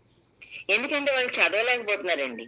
వాళ్ళ ఇంట్లో పనుల నిమిత్తం కానివ్వండి, అక్షర జ్ఞానం లేకపోవడం కానివ్వండి, ఏదైనా సరే కానివ్వండి, నిర్లక్ష్యమా, బద్ధకమా, మరి వేరే వేరే కాలాపాలు చేస్తూ ఉంటారు. కాలాన్ని వృద్ధా చేసుకుంటున్నారు కానీ వాక్యం దగ్గర కంటే రాలేకపోతున్నారు. ఎందుకంటే ప్రియులరా, కన్ను కన్ను కన్ను ఏముంది కంట్లో అని అంటే మాయాజాలం, మనిషే మాయ అనే మనం పాఠం విన్నామండి. టైటిల్ మీద డాడీ మాట్లాడారు. అంటే ప్రియులరా, ఈ నేత్రము చేసే మాయకు కళ్ళెం వెయ్యకపోతే మనం గనక ఈ నేత్రాలు చేస్తున్నా ఈ మాయలకు కళ్ళెం వెయ్యలేకపోతే గనక ఎంతటి భక్తులైనా పడిపోతారండి, ఎంతటి వీరులైనా సరే పడిపోతారని బైబిల్ చెప్తుంది. మీ అందరికీ తెలుసు కదండి దావీదు గారు, ఆయన గురించి తెలుసు కదండి, మనందరికీ తెలుసు. ఆయన ఏం చేశారు? ఆయన బాల్యంలో ఏ తప్పు చేయలేదు, యవ్వనంలో ఏ తప్పు చేయలేదు. పెళ్ళైన తర్వాత మొదటి సమయాల గ్రంథంలోనే ఆయనకి భార్యలు ఉన్నట్టు ఉంటదండి. మనకి అభిగయాలను చేసుకుంటాడు, ఇంకా మేకాలను చేసుకుంటాడు, ఇంకా ఉంటారు కదండి 5 మంది 6 మంది భార్యలు ఉంటారు ఆయనకి. కానీ 2వ సమయాల గ్రంథానికి వచ్చేసరికి ఒకసారి చూడండి, ఎంత గొప్ప భక్తుడండి. ఏంటి, బాల్యంలో తప్పులేదు, యవ్వనంలో తప్పులేదు, మ్యారేజ్ అయిన తర్వాత తప్పులేదు, రాజు అయిన తర్వాత నువ్వు పెద్ద బిల్డింగ్ లో ఉంటూ, చక్కగా ఉన్నతమైన బంగ్లాలో ఉంటూ, నువ్వు కాలక్షేపం చేసుకుంటూ, నువ్వు యుద్ధంలో ఉన్న వాళ్ళ గురించి చింతించకుండా, యుద్ధంలో ఉన్న వారి గురించి నువ్వు బాధపడకుండా, ఆలోచన చేసుకోకుండా, సమాచారం తెలుసుకోకుండా, ఏదో ఆలోచించకుండా నిర్లక్ష్యంగా తిరుగుతూ ఉన్నాడు. చూడకూడని స్త్రీని చూశాడు, చూడకూడని సందర్భంలో చూశాడు. ఆ కంటిని నియంత్రించుకోలేకపోయాడు. మీ అందరికీ తెలుసు కదండి, కంటిని నియంత్రించుకోలేకపోయాడు. బత్షెబని తీసుకొచ్చాడు, తనతోనే పాపం చేశాడు. వదిలిపెట్టాడా? చిన్న పాపమే కదండి జరిగింది అని అంటే. రాసుకోండి రెఫరెన్స్, లేకపోతే సార్ చదవండి, నేను చదువుతానండి ఫాస్ట్ గా. 2వ సమూయేలు గ్రంథము 11వ అధ్యాయము 2వ వచనంలో, 2వ సమూయేలు గ్రంథము 11వ అధ్యాయము 2వ వచనంలో, ఒకానొక దినమున పొద్దుగుంకిన వేళ దావీదు పడక మీద నుండి లేచి రాజనగరి మిద్దె మీద నడుచుచు పైనుండి చూచుచుండగా స్నానము చేయి ఒక స్త్రీ కనబడెను. ఆమె బహు సౌందర్యవతి అయి ఉండుట చూసాడండి. ఏం చూశాడు అని అంటే, సౌందర్యవంతురాలుగా ఉందంటండి. స్నానం చేస్తున్నప్పుడు ఎలా ఉంటారో మనందరికీ తెలుసు కదండి. ఆవిడని చూశాడు, ఆశించాడు, తీసుకొచ్చాడు, నియంత్రించుకోలేకపోయాడు, పాపం చేశాడు. ఆ చిన్న పాపంతో ఆగిపోగలిగాడండి. ఆ చిన్న పాపంతో ఆగిపోగలిగితే బాగుండేదండి. కానీ ఏం చేశాడు? గర్భం వచ్చింది. ఆ గర్భాన్ని నీతిమంతుడైన ఉరియా గారి మీద నెట్టడానికి చూశాడు. కానీ ఉరియా గారికి ఎన్ని ఇస్తాడండి? మందులు విందులు అన్ని ఇచ్చి అన్ని సమకూర్చి ఇంటికి వెళ్ళు నాయన అని అంటే కూడా ఈ రాజుగారు ఇచ్చిన దేన్నైనా సరే ఆయన నిరాకరించారు. కానీ ఆయన కన్నులతోటి ఆయన పాపం చేయలేదండి ఉరియా గారు. దావీదు గారు నియంత్రించుకోలేకపోయారు. ఏంటి ప్రియులారా, నిజంగా దావీదు గారి గురించి మనం చదువుకుంటున్నప్పుడు దివారాత్రుల వాక్యం ధ్యానించేవాడు ధన్యుడు అని అన్నాడు కదండి. ఆయనే చెప్పాడు కదండి, ఆయన రాశాడు కదండి ఆ మాటని. మరి ఆ పంచకాండాలు, ధర్మశాస్త్రాన్ని దివారాత్రులు ధ్యానిస్తున్న దావీదు గారి కన్నే ఆయన మోసం చేసి పాపంలో పడేసిందనండి. మనం ఏ పాటి వాళ్ళమే, మన భక్తి ఎంత, మన నియంత్రణ ఎంత, మన శక్తి ఎంత, ఒక్కసారి ఆలోచించండి. ఈ రోజున తండ్రి అయిన దేవుడు మరి మనకి ఈ సమయాన్ని ఎందుకు ఇచ్చారు? ఈ పాఠాన్ని మనకి ఎందుకు మరి బోధించడానికి మనం ఈ సమయానికి వచ్చాము? ఒక్కసారి మనల్ని మనము ప్రశ్నించుకుంటే బాగుంటదండి. ఆయన కన్నులతోటి ఆయన ఎంత చక్కగా దివారాత్రులు, ఎప్పుడు తెల్లవారుతుందా, ఎప్పుడు నేను మరి పరిశోధన చెయ్యాలి, ఎప్పుడు నేను చదవాలనుకున్న తగతగలు ఆడుకుంటూ ఉన్న దావీదు గారు నేత్రాలని పొడి చేశాడు అని అంటే అపవాది. మనం ఏ పాటి వాళ్ళమి? ఎంత చదువుతున్నాం మనము, ఎంత వింటున్నాము, ఎంత రాసుకుంటున్నాము, ఎంత గ్రహించుకుంటున్నాం, మన హృదయంలో ఎంత ఉంది వాక్యము అనే దాన్ని మనము ప్రశ్నించుకోవాలి ప్రియులని. అలాగే సంసోన్ గారి గురించి కూడా మీకు తెలుసు కదండి. సంసోన్ గారిని ఎందుకు పుట్టించాడు దేవుడు? ఆయన ఎందుకు పుట్టించాడు ఒకసారి చూడండి. న్యాయాధిపతుల గ్రంథము 13వ అధ్యాయం 5వ వచనం చూడగలిగితే ప్రియులరా, న్యాయాధిపతుల గ్రంథము 13వ అధ్యాయం 5వ వచనాన్ని చదివితే సంసోను గారు పుట్టుక ఎందుకు జరిగిందో చెప్తున్నాడండి. న్యాయాధిపతుల గ్రంథము 13వ అధ్యాయం 5వ వచనం అండి. న్యాయాధిపతులను ఇచ్చాడు కదండి తండ్రి అయిన దేవుడు. ఆనాడు యెహోషువ గారి ద్వారా కానాను దేశానికి నడిపించినప్పుడు న్యాయాధిపతులను ఇచ్చినప్పుడు ఈయన కూడా ఒక న్యాయాధిపతి అండి, సంసోన్ గారు. 10వ అధ్యాయం 5వ వచనంలో చదువునన్న.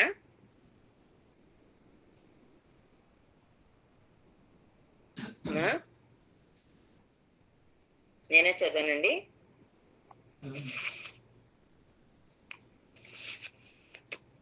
న్యాయాధిపతుల గ్రంథం 13వ అధ్యాయం 5వ వచనం అండి.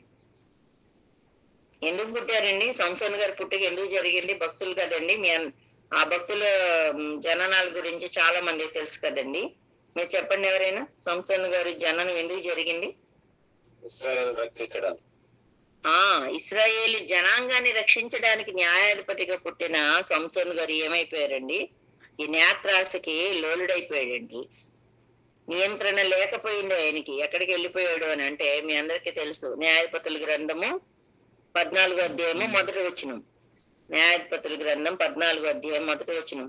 సంసోను తిమ్నాతునకు వెళ్లి తిమ్నాతులో ఫిలిష్తీయుల కుమార్తెలలో ఒకతెను చూసెను.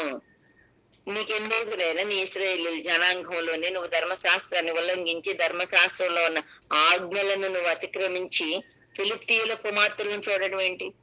చూశాడు, ఇష్టపడ్డాడు, తల్లిదండ్రులు ఒప్పించాడు, పెళ్లి చేసుకోవడానికి వెళ్ళాడు, పెళ్లి చేసుకున్నాడు. తర్వాత ఏం జరిగిందో మీ అందరికీ తెలుసండి. ఇంకా అలాగే 16వ అధ్యాయం 1వ వచనం చూస్తే ఇంకా అక్కడ భార్యని అక్కడ పెద్ద రచ్చ పెట్టుకున్నాడు, ప్రశ్నలేశాడు, దేవుని హెచ్చరికల్ని నెరవేర్చలేకపోయాడు. దేవుడు హెచ్చరిక చేశాడు వెళ్తున్నప్పుడు, అయినా కానీ దేవుని మాటని ధిక్కరించాడు, భార్యను కోల్పోయాడు. భార్యని వాళ్ళ మామగారు వేరే ఫ్రెండ్కి ఇచ్చేస్తాడు కదండి. ఆ భార్యను కోల్పోయిన తర్వాత ఎక్కడికి వెళ్ళిపోయాడంటే అదే న్యాయాధిపతుల గ్రంథం 16వ అధ్యాయం 1వ వచనంలో, పిమ్మట అతడు షోరేకు లోయలోనున్న దెలీలా అను స్త్రీని మోహింపగా. ఇద్దరు స్త్రీలు కనిపిస్తారండి మనకి. ఇద్దరు స్త్రీలతోనే శరీరాన్ని పంచుకోవడానికి వెళ్ళిపోయి దెలీలా మాయలో పడిపోయి ఒక స్త్రీ లోలుడైపోయిన తర్వాత ఏం చేశాడండి? మీ అందరికీ తెలుసు కదండి. ఏ కళ్ళనైతే నియంత్రించుకోలేకపోయాడు వీరుడు, అదే కళ్ళని 2 కళ్ళని పోగొట్టుకున్నాడండి. ఆ సందర్భాన్ని మనం చూడగలిగితే న్యాయాధిపతుల గ్రంథం 16వ అధ్యాయం 21వ వచనం చూడండి. న్యాయాధిపతుల గ్రంథము 16వ అధ్యాయము 21వ వచనం ప్రియులరా.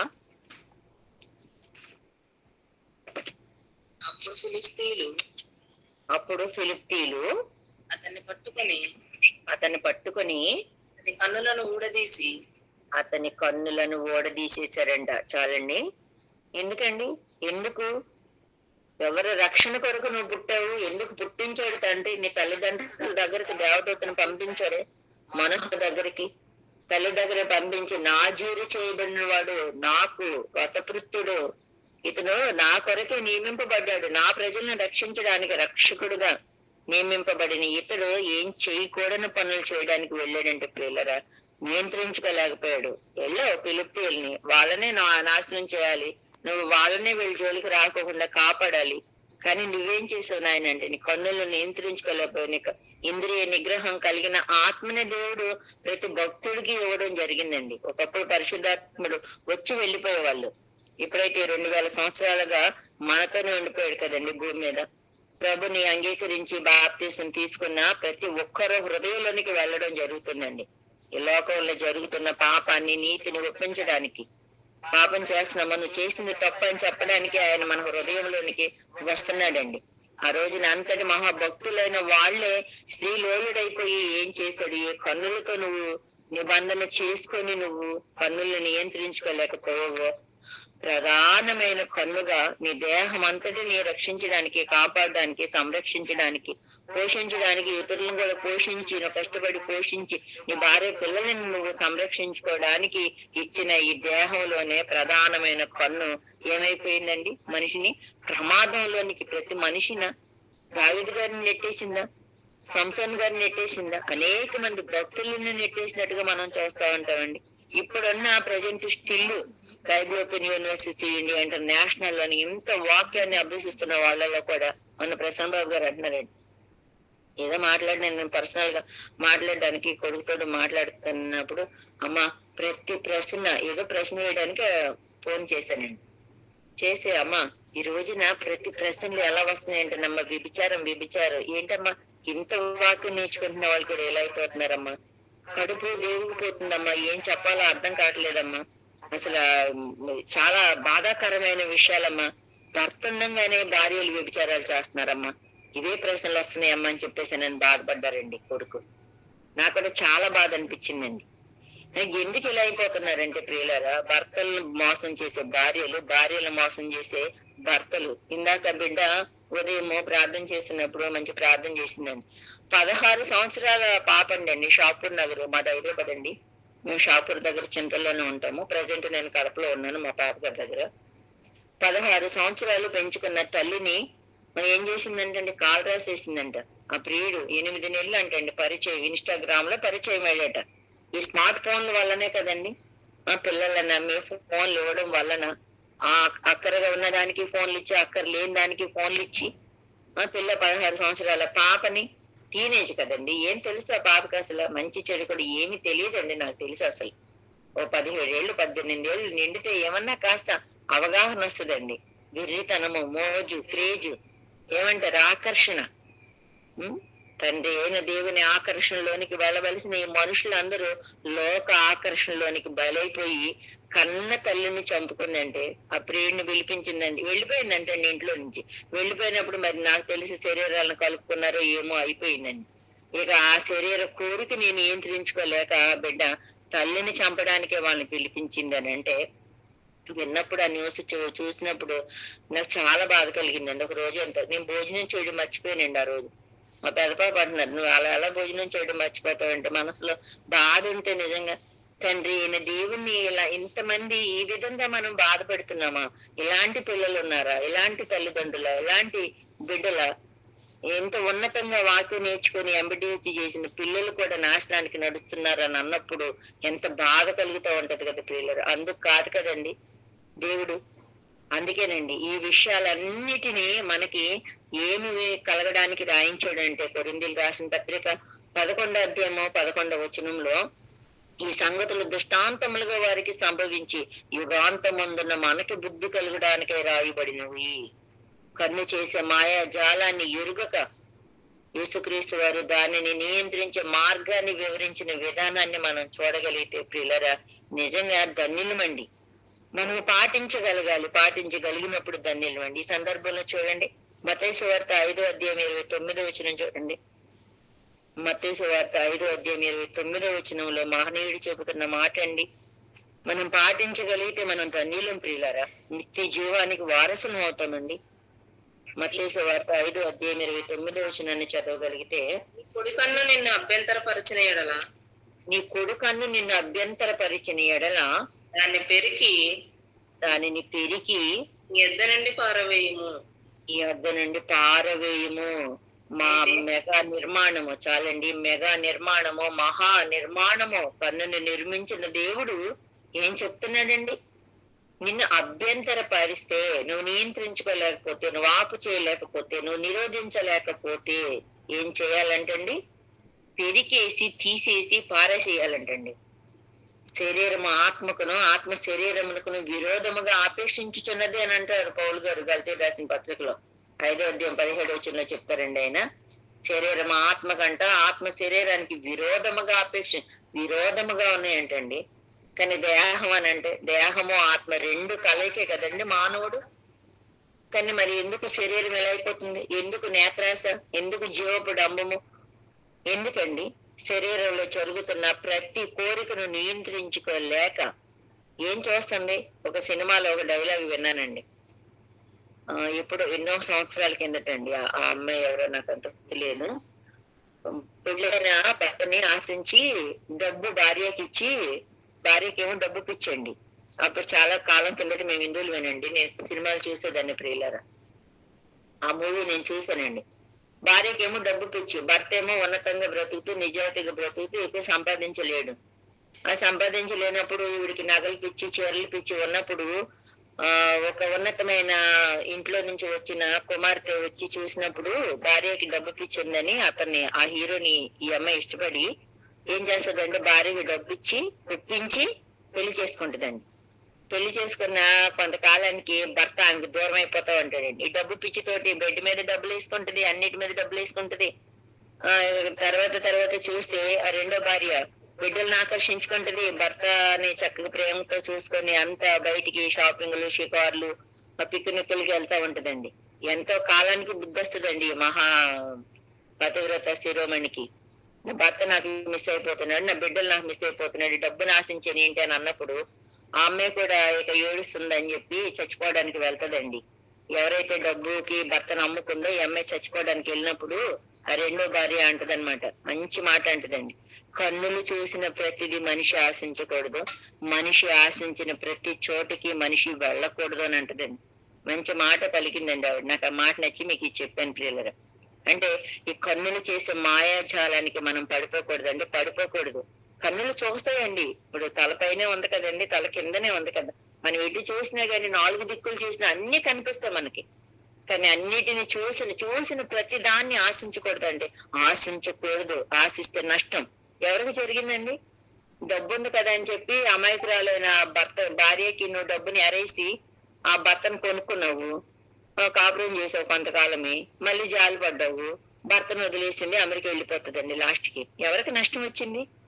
ఆ డబ్బును చూపించిన నీకే నష్టం వచ్చింది. అందుకే అంటదండి మంచి మాట, కన్నులు చూసిన ప్రతి దాన్ని ఆశించకూడదంట, ఆశించిన ప్రతి చోటికి మనిషి వెళ్ళకూడదంట. తండ్రి అయిన దేవుడు ఏనాడో చెప్పిన మాటలు కదండి ఇవన్నీ.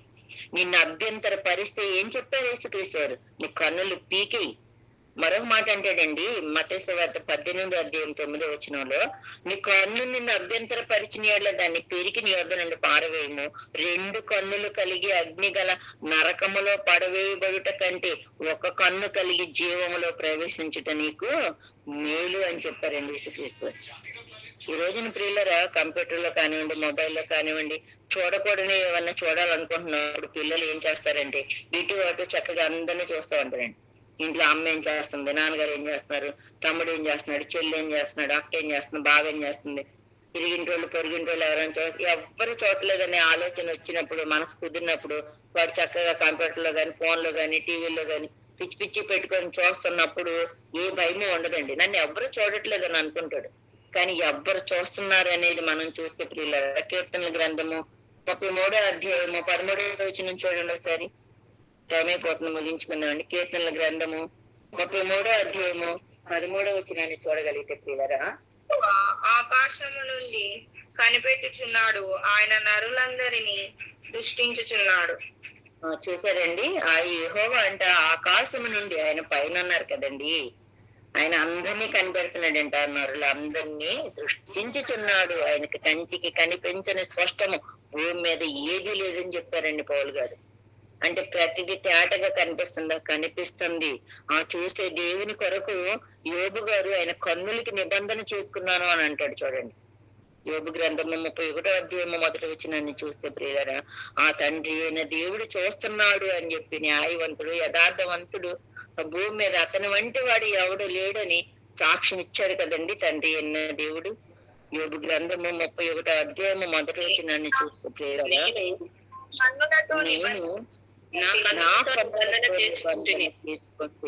చాలండి, కన్నీటిని నేను ఎలాగూ చూచుదును, అలాగే నేను పరమందునున్న దేవుని ఆజ్ఞను నేను కన్నులతో నేను నిబంధన చేసుకోకుండా పరాయి స్త్రీని గనక నేను చూస్తే నా దేవుని ఆజ్ఞ ఏమైపోతుంది అని అంటున్నాడండి.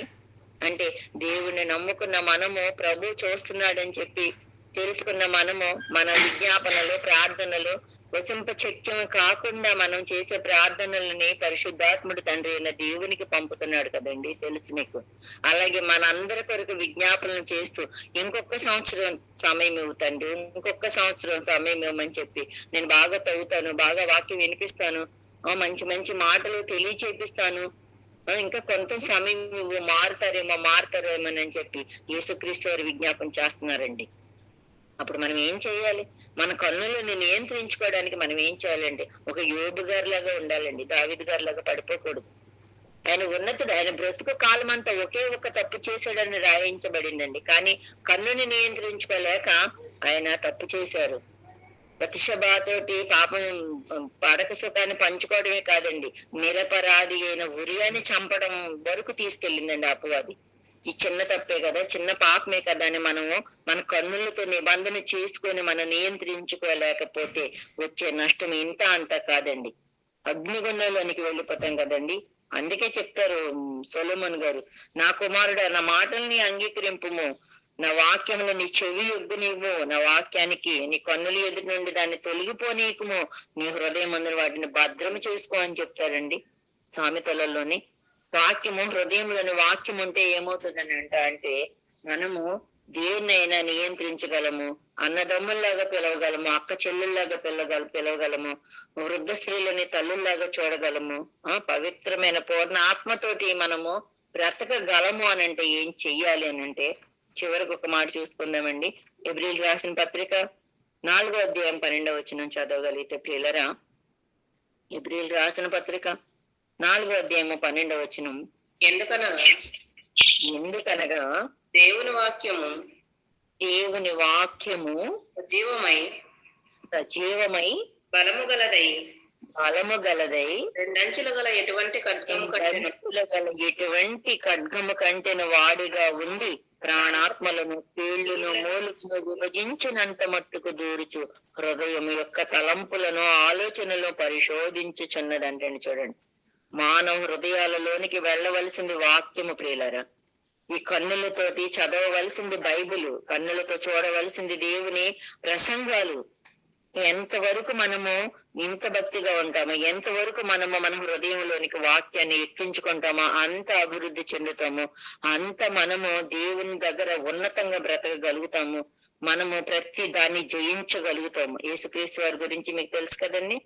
ప్రకటన గ్రంథము 3వ అధ్యాయం 21వ వచనంలో యోహాను గారు రాశారు ఏంటంట, నేను జయించి నా తండ్రితో కూడా ఆయన సింహాసనమందు కూర్చుండి ఉన్న ప్రకారము జయించువానని నాతో కూడా నా సింహాసనమందు కూర్చుండనిచ్చేదునని చెప్పారండి. తండ్రి కుమార పరిశుద్ధాత్మ ముగ్గురు ఒకటే అని కలగూర వంటకాలు చెబుతా ఉంటారండి. అలాంటి మాయ మాటలు మనము వినకూడదు, గ్రహించుకోవాలి అని అంటే మనం ఏం చేయాలి? చదవాలి. చదివితేనే ముగ్గురు వేరా ఒకరా అని తెలుస్తుంది. మొన్న మధ్యనే కదండి ప్రవీణ పగడాల గారు చనిపోయారు. ఎంత వాక్ చాతుర్యంతో మాట్లాడతాడండి ఆ కుర్రుడైతే. ఎంత వాక్ శక్తి ఉందా, వాక్ చాతుర్యం ఉందా అంటే వాక్ చాతుర్యమే ఎక్కువ కనిపించేదండి. కావాల్సింది మనిషికి వాక్ శక్తి అండి. పరిశుద్ధులైన వారికి కావాల్సింది వాక్ చాతుర్యం కాదు, వాక్ శక్తి. అది ఉంటే మనము ఏదాన్నైనా సరే మనము నియంత్రించగలము. ఈ హృదయంలోనికి వెళ్ళవలసింది వాక్యం అని చెప్తున్నాడండి. యేసుక్రీస్తు వారు తండ్రి దగ్గర విన్న ప్రతి మాటని ఆయన వచ్చి భూమి మీద నెరవేర్చారు. అవే మాటల్ని పరిశుద్ధాత్ముడు మనకు బోధిస్తాడు అని చెప్పడం జరిగిందండి. ఏది విన్నారో అదే వచ్చి భూమి మీద చేశారు కానీ ప్రియులారా అక్కర్లేనిది ఏది చేయలేనండి. వ్యభిచారం మంది పట్టబడిన స్త్రీని తీసుకొచ్చి చూపించినప్పుడు కూడా, ఎదురుగుండగా పెట్టినప్పుడు కూడా తలెత్తి చూడని మహనీయుడండి మనం నమ్ముకున్న ఉన్నతమైన దేవుడు, ముల్లోకాల చక్రవర్తి యేసుక్రీస్తు. ఆయన 2 కన్నులు కలిగి నువ్వు నరకానికి పోవడం కంటే ఒక్క కంటితోటి నువ్వు జీవంలో ప్రవేశించు అని అన్నాడు. కాబట్టి ప్రియులరా, ఈ ప్రధానమైన అవయవంగా కన్నుల్ని తండ్రి అయిన దేవుడిస్తే ఇది మనల్ని ప్రమాదంలో నెట్టేస్తుందా అంటే అనేక మంది భక్తులని నెట్టేసింది. మన కళ్ళ ముందు కూడా మీరు కూడా మీ పరిసర ప్రాంతాలలో అందరినీ చూస్తారు కదండి, ఎలాంటి పిల్లలు ఎలాంటి దౌష్ట్యానికి లోబడిపోతున్నారు. అలా ఉంటే మనం జయించలేము అని చెప్పడానికేనండి Bible Open University India International వాళ్ళు ఈ పాఠాన్ని ప్రవేశపెట్టడం జరిగింది సమ్మేళనంలో. కాబట్టి ప్రియులరా, మనం కూడా చాలా జాగ్రత్తగా ఉండాలండి. మన పిల్లల్ని మనం అదుపు చేయగలగాలి. మన చుట్టూ ఉన్న వాళ్ళ మధ్యలో తప్పు జరుగుతుంటే మనం దిద్దగలిగి ఉండాలి. మనం కొందరమైనా సరే, మనం అందరూ ఈ రీతిగా వాక్యం వింటున్నా, మనము చెబుతున్న వాళ్ళు కానీ వింటున్న వాళ్ళు కానీ కళ్ళని నియంత్రించుకుంటూ చక్కగా ఇంకా అనేక సంగతులు 66 పుస్తకాలలోనే మరి ఎప్పటికప్పుడు అప్డేట్ అయిపోద్ది కదండి బైబిల్. ఎప్పటికప్పుడు కొత్త సంగతులు పరిశోధిస్తే పిహెచ్డి చేస్తున్న వాళ్ళు ఉన్నారండి. MDH చేయడం వల్లనే అంతా తెలిసిపోదండి. ఇంకా బాగా చదువుతూ మన కన్నులకి నిత్యము వాక్యాన్ని చూపించగలిగితే దేన్ని ఆశించకుండా మన తండ్రి అయిన దేవుని ఆకలి తీర్చగలిగే వారిగా మనం ఉంటాం. కాబట్టి కొందరినైనా ఈ గ్రూప్ ద్వారా ఒక్కరైనా సరే పరలోకం వెళ్ళగలిగితే అంతే సంతోషం అన్న ఇదితోటి మేమందరము మరి ప్రోగ్రాం చేపట్టామండి. వెంటనే మీరు కూడా నడుం కట్టి నాంది పలికి దేవుని బాధను తెలుసుకొని మీరు కూడా మంచి కార్యక్రమాలలోని ముందుకు వెళ్ళాలని కోరుకుంటూ ఈ అవకాశం ఇచ్చిన క్రీస్తు రాజ్య సువార్త ఆన్లైన్ తరగతి అధ్యక్షుల వారికి హృదయపూర్వకమైన వందనాలు తెలుపుకుంటున్నానండి. అందరికీ వందనాలండి. Thank you.